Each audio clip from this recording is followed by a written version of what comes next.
Hello everyone, আজকে আমি এই আপুটা তিল রিমুভ করব। অনেকে তিল রিমুভ করা নিয়ে ভয় পাও, তো আজকে আমি এই আপুটার পারমিশন নিয়ে তার ভিডিওটা করছি। সবাই তো অ্যালাউ করে না ভিডিও, তাই দিতে পারিনি এর আগে কখনো। তো এই যে দেখতে পাচ্ছ আপুর মুখে অনেকগুলো তিল আছে, তো আপু আস্তে আস্তে একটা একটা করে উঠাবে। আজকে শুধু একটা তিলই রিমুভ করবে।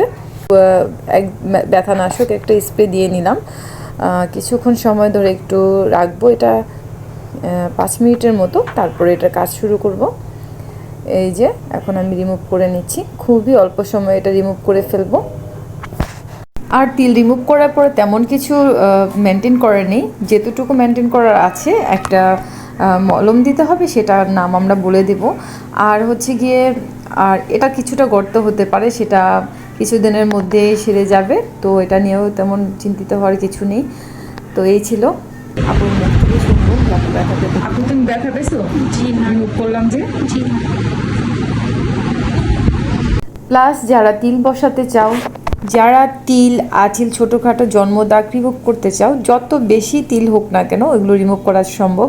তো আমাদের সাথে চাইলে ইনবক্স যোগাযোগ করতে পারো।